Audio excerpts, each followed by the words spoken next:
ایک وقت آتا ہے کہ وہ اسے ایک ایسے مقام پر رکھتے لوگ اسے دیکھنے کے لیے ترستے. کیوں؟ حالات سے گزرا، اپنے آپ کو بنایا اور اپنے آپ کو سنوارا.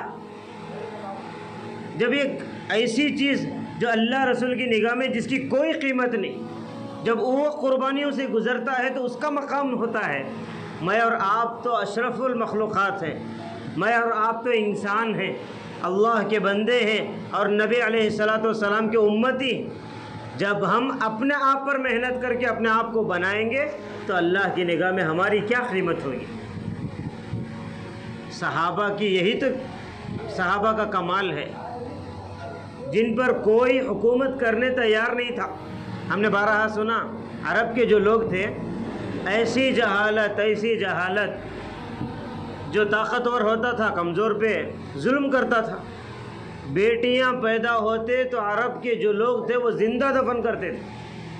کوئی رحم کی کوئی چیز نہیں، کوئی ان پہ حکومت کرنے تیار نہیں.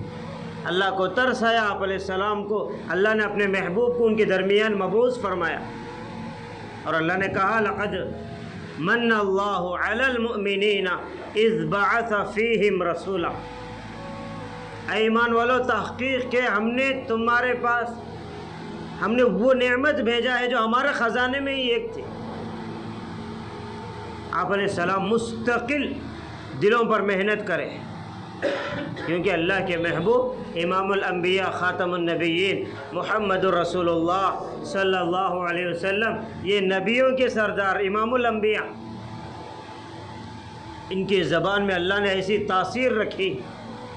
جن لوگوں پہ کوئی حکومت کرنے تیار نہیں تھے، ان کے پتھر جیسے دل بھی موم بن گئے. کیوں؟ اللہ نے بڑی عجیب تاثیر آپ علیہ السلام کی مبارک زبان میں رکھا تھا. تو وہ لوگ جب دلوں پر محنت ہوئی، ایسے بنے زمین پر چلتے تھے تو آسمانوں سے سلام آیا کرتا تھا. کسے؟ صحابہ کرام. ہم تو ماں پیٹ مسلمان ہیں بھائی، ہم ماں پیٹ مسلمان ہیں. ہم مسلمان ماؤں کے گود میں ہم نے جنم لیا ہے. لیکن افسوس عزیز دوستو، ہماری زندگیاں خود ہمارے اوپر لعنت کرتے ہیں. نہ ہمارے اندر اللہ کا ڈر ہے، نہ خوف ہے، نہ آپ علیہ السلام کی محبت ہے، نہ ان کی زندگی کو اپنانے کا احساس ہے، نہ اپنی موت کی فکر ہے، نہ اپنی قبر کی فکر ہے، نہ مرنے کا ڈر ہے، نہ اللہ کے سامنے کھڑے ہونے کا احساس ہے. بس زندگی چل رہی، دن ہو رہا ہے، رات ہو رہی.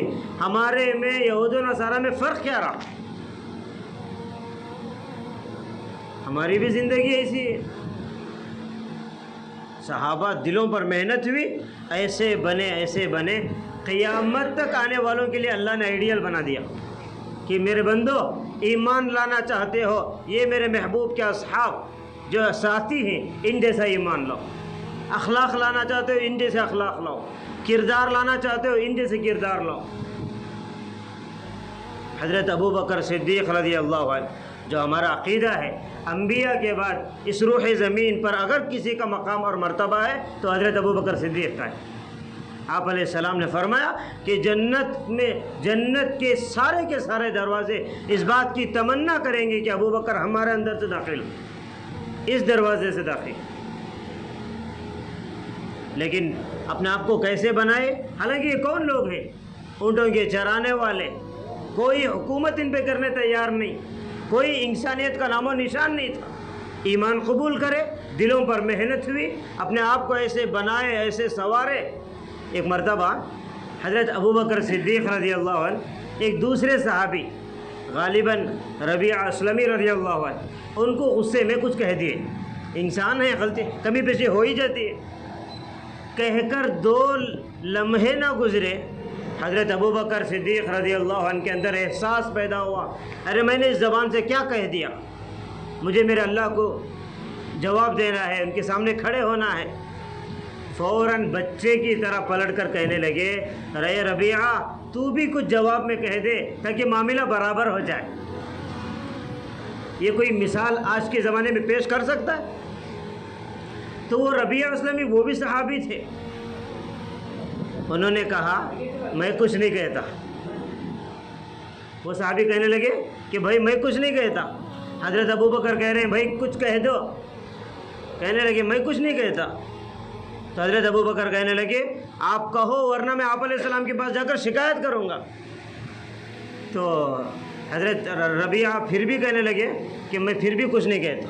حضرت ابو بکر صدیق رضی اللہ عنہ سیدھا آپ علیہ السلام کے مجلس میں چلے گئے. تو وہ جو صحابی تھے ربیعہ اسلمی، ان کے قوم والے وہاں کھڑے ہوئے تھے.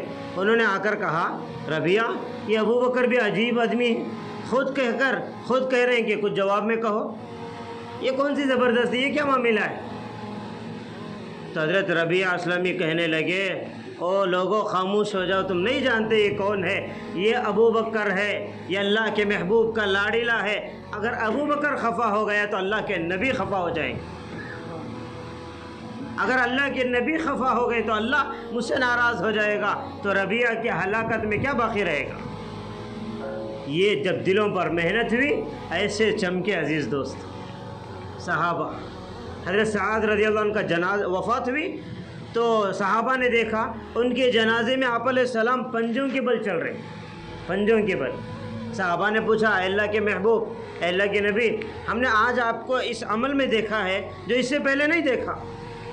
تو اللہ کے محبوب نبی علیہ السلام نے فرمایا سعد کے جنازے پر اتنے فرشتے آئے کہ مجھے پیر رکھنے کی جگہ نہ رہی.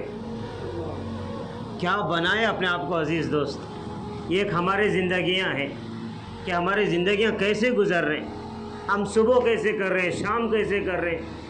ایک بات ہمیشہ ذہن میں رکھنا عزیز دوستو، ہم دنیا میں مقیم بن کر نہیں آئے، ہم مسافر. کب کس وقت بھیجنے والے کا بلاوا آئے یہ اللہ ہی بہتر جانتا ہے. اس لیے کم سے کم سچی اور پکی توبہ کر کے اپنی زندگی کے رخ کو صحیح کرنا. ہم یہ نہیں کہہ رہے کہ دکان چھوڑ دو، کاروبار چھوڑ دو، دکانیں بند کر دو، نہیں. اپنے حلال روزی کے ساتھ ساتھ اپنے آخرت کی فکر کرنا ہے. 5 وقت نماز پابندی سے پڑھنا ہے، گناہوں سے بچنا ہے. آپ علیہ السلام کے مبارک طریقے پہ اپنی زندگی کو دھیرے دھیرے کہ ہمارا ظاہر نبی کی طرح ہو، باطن نبی کی طرح ہو، کوشش کرنا ہے پکے اور سچی امتی بننے کی. تو یہ تو میں مختصر آپ حضرات جمع ہونے تک میں نے گفتگو کی. اصل جو آپ حضرات کو جو جوڑا گیا ہے، یہ جوڑنے کا مقصد کوئی دوسرا ہے کہ عزیز دوستو ایک تو یہ ہے